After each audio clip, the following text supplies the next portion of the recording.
국민의당 잠깐 체크하고 넘어가려고 합니다. 국민의당의 출입기자 하영 기자, 한겨레 하영 기자 모시겠습니다. 지금 그 국민의당 담당인데 최근에 국민의당에 관한 관심이 고조되고 있어요. 여러 가지 이유가 있을 텐데 아까 초반에 잠깐 설명드린 대로 국민의당이 지지율이 다소 하락하는 가운데 국민의당이 그럼 이 진지로서 다른 유력한 후보들을 안으로 끌어들일 것이냐, 아니면 국민의당은 두고 혹은 접고 제3지대에서 다시 한번 모여서 빅 텐트를 칠 것인가 하는 내부 논의들이 국민의당 안에서 나오고 있고, 그 가운데 지금 현재 원내대표이자 비상대책위원장까지 다 전권을 쥐고 있는 박지원 원내대표가 뭐랄까요, 내부적으로 갈등에 직면해 있습니다. 오늘 황교안 의원과 설전을 벌이고 고성과 욕설이 오갔다 해서 국민의당은 원하든 원치 않던 스스로 삼국지로 아마도 전개될 이번 대선에서 주요한 역할을 원하든 원하지 않든 하게 될 포지션에 있기 때문에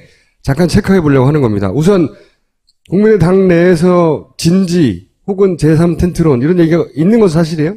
아주 오래된 얘기죠. 정확하게 말씀을 드리면. 이미 오래전부터 있었다? 예, 왜 그렇게 말씀을 드릴 수 있냐면 애초에 국민의당이라는 당이 생겨날 때부터 호남 지역 의원들은 말하자면 통합을 이야기하면서 떨어져 나왔어요. 그랬었죠. 그렇죠. 네. 그러니까 우리는 떨어져 나가지만 언젠가는 통합이 될 것이다. 그 통합의 형태는 그건 중요하지 않아요. 일단 자기들은, 그러니까 호남 의원들은 공천을 받기 어려울 것이기 때문에 어쨌거나 우린 살아 돌아올 것이다. 이런 의도를 깔고 나갔고요. 처음에는. 예. 물론 안철수 대표 생각은 좀 달랐던 것 같고요. 그렇죠. 그래서 애초에 국민의당이 시작할 때 안철수 쪽 의원들과 호남 의원들 간의 이 물밑 경쟁이나 어떤 암투라고 표현하기는 좀 뭐하지만 아무튼 그런 경쟁들이 좀 있었죠. 호남을 기반으로 한 의원들은 그 민주당과 어떤 식으로든지 향후에 결합하게 될 것이다 라는 걸 전제했었고, 그리고 그것이 호남 민심 입장에서도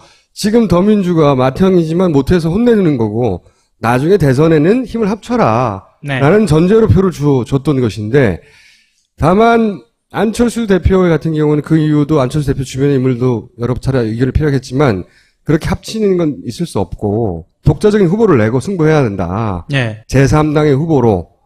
그것이 국민의당을 있게 한 국민들 지상 명령이다. 이렇게 해석했기 때문에 양쪽 입장이 완전히 달랐던 거예요. 합치자? 절대 안 된다. 단순화시켜 얘기하자면. 그런 갈등이 있었는데. 근데 이제 안철수 그렇죠. 대표의 지지도가 높은 때는 이게 수면으로 가라앉았다가, 그렇죠? 네. 지금은 다시 부상하고 있는 겁니다. 사실은 그 중심에 안철수 대표가 서는 게 맞는데 네. 지금 박지원 대표가 서 있죠. 그리고 그렇죠. 박지원 대표는 여러분 기억을 하시겠지만 그 호남 의원들하고 같이 탈당한 게 아니에요. 별도로 따로 했어요. 네. 따로 들어왔어요. 원래는 안 할 것처럼 했습니다. 올라운드 스타 플레이어가 나중에 영입된 케이스죠. 그리고 그 팀을 완전히 장악한. 지금은. 예, 지금은 그런 상황입니다. 간단하게 지금 언급되고 있는 그 설들. 네, 썰들을 이야기를 좀 하자면 제일 먼저 들고 나온 게 플랫폼 정당론이에요. 네. 그러니까 박지원 대표가 국민의당의 지지율이 떨어지면서 가장 큰 고민이 국민의당이 이야기하는 야권에 대한 개편의 논의들이 최소한 8월 27일 더민주 전당대회 전까지 한 줄이라도 한마디라도 나가야 한다라는 어떤 일념이 있어요. 강박관념이 있죠. 그렇죠. 그래야 존재감이 생기니까. 예, 8월 27일 더민주 전당대회 이후에 더민주에 빨려 들어가지 않고 거기에는 이제 바야흐로 문재인이라는 강력한 대권 후보가 있지 않습니까? 그 문재인이 수면 위로 올라올 때 국민의당이 빨려 들어가지 않고 이 야권 개편에 대한 논의를 주도할 수 있게 되는 거죠. 그래서 플랫폼 정당론을 들고 나온 거예요. 네. 수많은 사람을 만나죠. 손학규부터 시작해서 뭐. 국민의당이 플랫폼이 되겠다는 겁니다. 우리가 판이 될 테니까 다 여기 와서 여기서 경쟁해라. 손학규, 뭐 정운찬, 기대 등등 잠재적인 아주 특출난 1등은 아니지만 잠재적으로 그런 후보가 될 수 있다고 생각하는 사람들 다 끌어들이려고 했죠. 어떤 조직의 가장 큰 장점 중에 하나가 말하자면 로열티가 굉장히 높은 열혈 지지자들.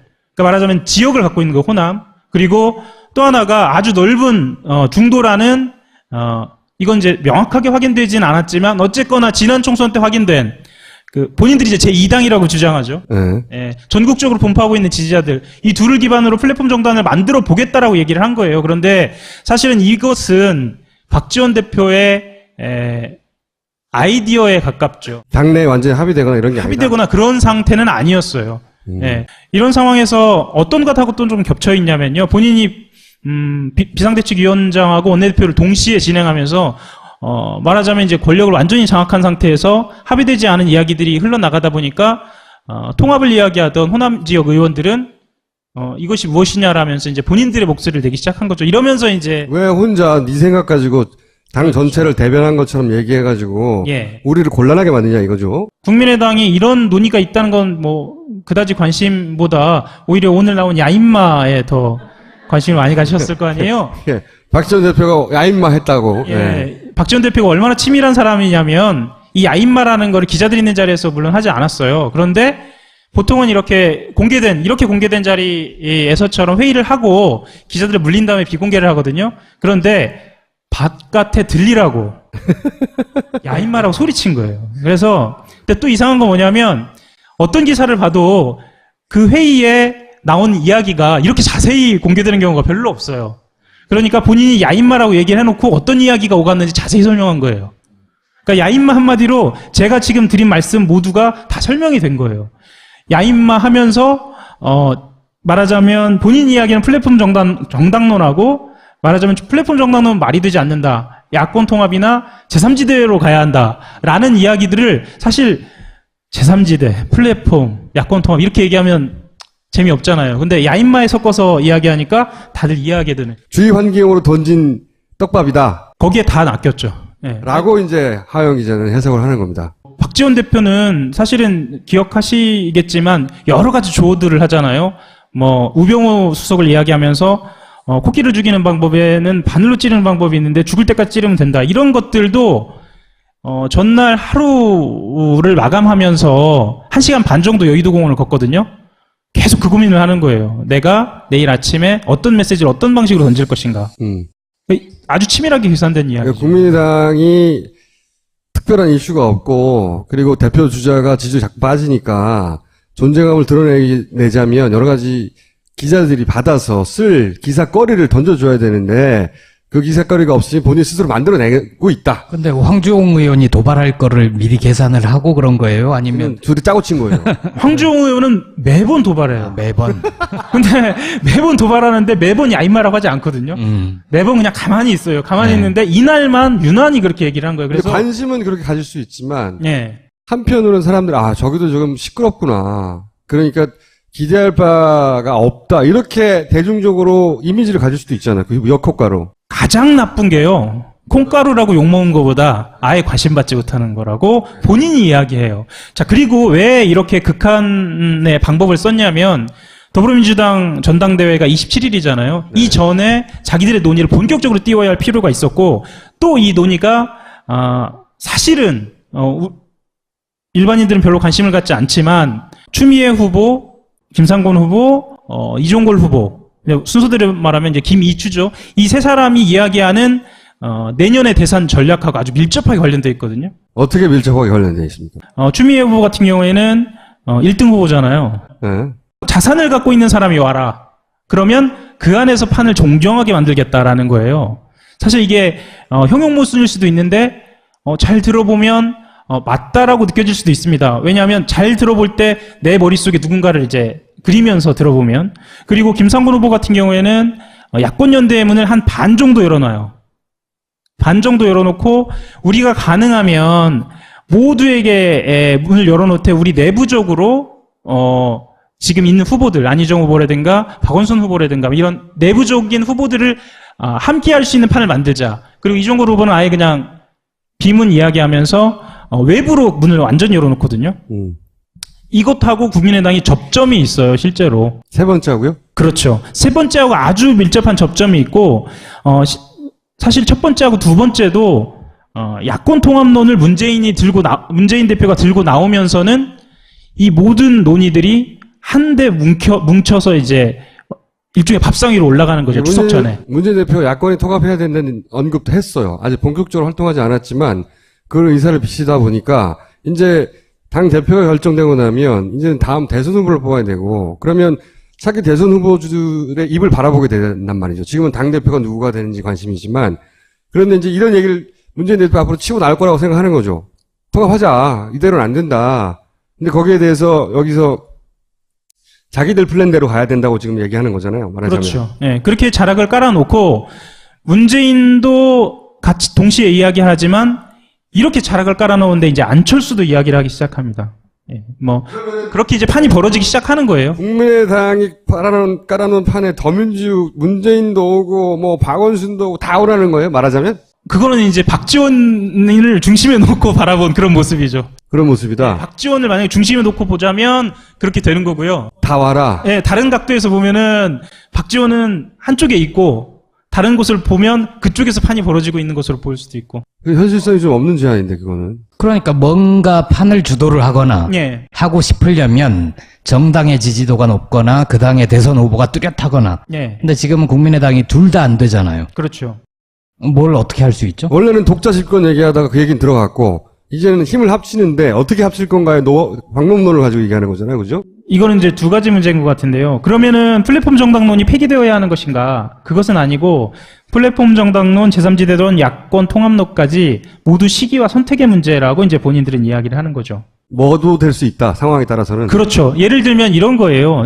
최근에 이제 많이 알려지진 않았지만 박지원 대표가 김종필 전 총리를 만났거든요. 여러 사람 만나요 요새. 네. 박원순 시장도 오라는 거 아니에요. 가능성이 없다라고 우리는 이야기를 하지만 여러 게임을 계속 뛰는 거예요. 그렇죠. 그럼 한 번은 이길 수도 있다. 닥치는 대로 다 만나고 있어요 지금. 예, 그래서 가능성을 열어가는 과정이라고 볼 수 있습니다. 또 그리고 김보엽 기자가 아주 정확하게 지적하신 게 그럼 현실 가능성이 있느냐라고 보는 건 선수들의 시각이에요. 선수들의 시각이고 실제로 국민들은 어떻게 해도 그러니까 우리가 지금 더불어민주당은 정말 사람들이 관심이 많은 것처럼 이야기하고 물론 여기 계신 분들도 정치적인 관심도 높기 때문에 아마 관심이 있으시겠지만 실제로 국민들 별로 관심이 없거든요. 모든 당에 관심이 별로 없어요. 실제로. 예, 지금 네. 그런 상황이잖아요. 그러니까 박지원 대표는 모든 개인기를 한번 부려보는 거예요. 그럼 정작 박지원 원내대표 혹은 비대위원장이 당내에서 가지는 입지는 어떻게 돼가고 점점 강해지고 있는 거예요? 줄어들고 있는 거예요? 아니면 실제로 박지원 대표가 갖고 있는 입지는 호남 의원으로 출발을 했어요. 출발은. 네. 그러니까 호남 의원들을 되게 만든 건 안철수인데 박지원이 안 되게는 만들 수 있어요. 어느 지역을 타겟팅해서 내가 너를 이번에 못 되게 하겠어. 이번에 안 되게 하겠어라고 하면은 타겟팅이 되거든요. 그래서 호남 의원들 같은 경우에는 많이 따랐어요. 그런데 지금은 박지원 의원 스스로가 노골적으로 이렇게 얘기합니다. 안철수 없이 이 호남에서 국민의당으로 당선될 수 있었던 사람 나와라 이렇게 얘기하거든요. 네. 자기의 포지션을 의원 중에 안철수 쪽으로. 호남 의원들로부터 박지원 의원이 지금도 여전히 지지를 받고 입지가 굳건한가? 예. 굳건해야 그대로 실행을 할 수 있을 거 아닙니까? 국민의당을 구성하는 것은 의원들은 호남인데 지지자와 당직자는 안철수 거거든요. 약간 괴리도 있단 말이죠. 많죠, 그게. 예, 네. 이거에 대한 접합점을 자기라고 생각을 하는 거죠. 아, 본인이 그 갭을 메울 수 있다. 예, 그게 가능할지 안 가능할지는 몰라요. 그런데 사람들이 관심이 많거나 아니면 언론에서 관심이 굉장히 많고 국민의당이 한 150석 정도 되는 당이면 지금 현재 박지원 대표의 전횡에 대해서 일면 토론 매일 아마 비판하고 그리고 문제점을 지적할 거예요. 그런데 그렇지 않거든요. 그래서 자기 나름대로의 어떤 정치적인 실험에 도전을 하는 거죠. 그 입지는 어떠냐고요, 그래서. 다른 호남 의원들이 박지원 원내대표를 과거에 따르는 것만큼 따르냐 이거죠. 어쩔 수 없이 따르는 거죠. 예를 들면 이런 거예요. 본인이 28 전당대회 때 문재인 대표를 겨냥해서 한 말인데, 꼭 먹고 알 먹고 국물까지 먹으려고 한다. 이런 표현을 썼거든요. 그런데 본인은 지금 꼭 먹고 알 먹고 국물 먹고 털하고 가죽하고, 닭뼈까지 다 먹는 지금.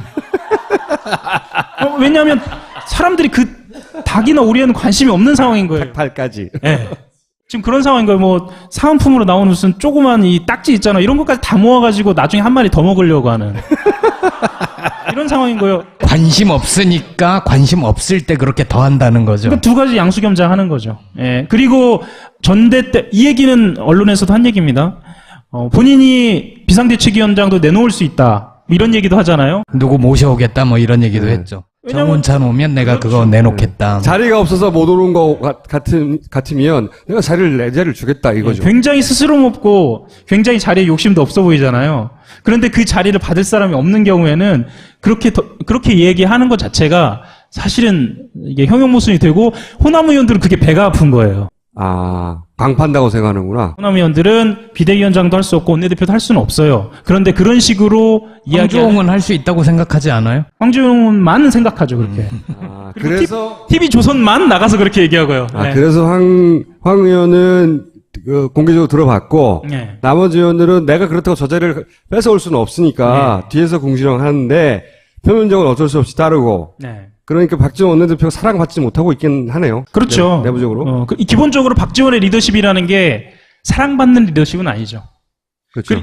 그리고 내후년에 이제 지방선거가 있지 않습니까? 그 지방선거에서 각 의원들이 각 지역에 있는 기초의원하고 시장 군수들에 대한 영향력을 행사하고 싶어 하거든요. 거기에 대한 전권을 아마 박지원이 아마 줄 거예요. 그러면 그런 식으로 이제 흔들면 내 밥줄이 있고 내 영향력이 걸려있기 때문에 박지원이 미워도 어떻게 못하는 거죠. 저 박지원 원내대표도 사실은 본인 스스로 판단한 자신의 정치 역량에 비하여 네. 당 대표를 하거나 전권을 쥐어본 적은 없잖아요. 자기 평생의 소원이 당대표였어요. 그러므로 자기가 할 수 있는 모든 기술을 시전하고 있는 거예요, 지금. 저기는 어떻게 되고 있어요? 박선숙, 김수민 건, 박준영 의원 건. 일단락된 걸로 처리하고 있나요, 내부적으로? 합리적인 정도를 말씀을 드리자면 한 번 정도의 파고가 있을 거라고는 누구나 예상해요. 다 끝난 건 아니다, 말하자면. 예. 그러니까 이걸 돌려서 이렇게 얘기하죠. 앞으로 이런 일이 다시 벌어지면 아주 잔인할 정도로 이 부분에 대해서는 조치를 취하겠다라고 박지원 대표가 이야기를 해요. 그분들은 지금 다 당원권 정지 상태입니까? 예, 그런 상태죠. 당대표가 결정되고 나면 이제 시선이 이리로 갈 거예요. 제 생각엔 아마도. 국민의당을 그러면 어떻게 할까? 국민의당 계속 존재하는 거야? 합치는 거야? 아니면 예를 들어서 제3지대라고 하는 곳에서 가가지고 다들 다시 모이는 거야? 이런 관심사가 생기게 되거든요. 국민들이 관심을 갖지 않더라도 아마 조선중앙 조중동에서 국민의당을 일종의 어떤 지렛대로 써가지고. 지렛대로 써서 손학규와 김종인 등등의 중도지대라고 포함되는 인물들을 최대한 모을 겁니다. 그래서 관심을 부각시키려고 노력을 그렇죠. 할 겁니다. 그것이 네. 사실은 야권 성향의 유권자들을 분열시키는 방법이거든요. 혹은 중도 성향이라고 중도라는 것은 어폐가 있다고 생각하지만 그렇게 분류돼서 야권이 흡수할 수 있는 사람들을 야권이 흡수하지 못하도록 만드는 역할을 할 테니까 네. 이 덩어리가 커져야 되는 거죠. 그러면 조중동이 끊임없이 왜 이래야 하는지를 이제 들이밀 것이고 그것이 이제 각 정당의 욕망과 결합돼서 이제 이상한 사건들이 많이 앞으로 벌어질 거라고 봅니다. 희한한, 이렇게도 되는 거야? 뭐 이런. 참고로 국민의당이 이렇게 관심이 없어도 조중동은 국민의당을 따로 반을 운영하고 그러니까 따로 팀을 운영하고 있어요. 국민의당 팀을. 제가 한겨레도 팀을 만들라는 민원을 얘기하는 건가요? 한겨레는 팀은 없습니다. 나 혼자 힘들다고 이제 팀 좀 붙여달라고. 조중동 이렇게 작은 정당에 제3의 정당에 이렇게까지 팀을 붙여서 상시로 모니터링하는 경우는 없거든요. 이슈가 있을 때마다 뉴스가 터지기 전에 부르는 곳으로. 예. 아직 터지지 않았는데 미리 한번 불러봤어요. 잘 있는지 잘 하고. 잘하겠습니다. 예. 예, 감사합니다. 예. 본격 직장인 드라마 공생. 아이고 오과장 바이오한테 화한 왜 안 보낸 거야? 10만 원이 넘을 텐데 지출 내역이 없잖아. 보냈습니다. 착한 콜 화하는 69,000원이라서요. 에? 착한 콜? 1800-9222 정직한 가격에 착한 콜 꼭 배달 서비스. 거기다 구매 금액의 5%는 어려운 이웃에게 기부됩니다. 딴지마켓의 검증으로 안심할 수 있는 1800-9222 착한 콜. 대리운전은 1800-9998 퀵서비스는 1800-9668 야근, 술, 담배 연기 지쳐버린 내 피부 싫어 영양이 넘치는 그것이 필요해 90% 유기농 발효 원액으로 흡수가 빠른 미와수 유기농 5국 발효 화장품 유기농 발효 곡물이 느껴진다 촉촉하면서도 뽀송한 미와수 딴지마켓에서 판매 중이었네 당신에게 파인프라는 어떤 치약인가요? 단순히 비싼 치약인가요? 구강 관리의 혁신, 잇몸 질환과 구취에서 자유로운 프리미엄 기능성 치약 파인프라로 당신의 치아와 잇몸에 하루 3번 건강을 선물하세요. 딴지마켓에 오시면 파인프라 치약과 파나세아 샴푸, 비누까지 만나실 수 있습니다. 국민의당은 두고 혹은 접고 제3지대에서 다시 한번 모여서 빅 텐트를 칠 것인가 하는 내부 논의들이 국민의당 안에서 나오고 있고, 그 가운데 지금 현재 원내대표이자 비상대책위원장까지 다 전권을 쥐고 있는 박지원 원내대표가 내부적으로 갈등에 직면해 있습니다. 오늘 황주영 의원과 설전을 벌이고 고성과 욕설이 오갔다 해서 국민의당은 원하던 원치 않던 스스로 삼국지로 아마도 이제 향후에 결합하게 될 것이다 라는 걸 전제했었고, 그리고 그것이 호남 민심 입장에서도 지금 더민주가 맏형이지만 못해서 혼내는 거고 나중에 대선에는 힘을 합쳐라 네. 라는 전제로 표를 줬던 것인데, 다만 안철수 대표 같은 경우는 그 이유도 안철수 대표 주변의 인물도 여러 차례 의견을 필요하겠지만 그렇게 합치는 건 있을 수 없고 독자적인 후보를 내고 승부해야 된다. 네. 제3당의 후보로. 그것이 국민의당을 있게 한 국민의당 잠깐 체크하고 넘어가려고 합니다. 국민의당의 출입기자 하영 기자, 한길의 하영 기자 모시겠습니다. 지금 그 국민의당 담당인데 최근에 국민의당에 관한 관심이 고조되고 있어요. 여러 가지 이유가 있을 텐데 아까 초반에 잠깐 설명드린 대로 국민의당이 지지율이 다소 하락하는 가운데 국민의당이 그럼 진지로서 다른 유력한 후보들을 안으로 끌어들일 것이냐, 아니면 전개될 이번 대선에서 주요한 역할을 원하든 원하지 않든 하게 될 포지션에 있기 때문에 잠깐 체크해 보려고 하는 겁니다. 우선 국민의당 내에서 진지 혹은 제3 텐트론 이런 얘기가 있는 건 사실이에요?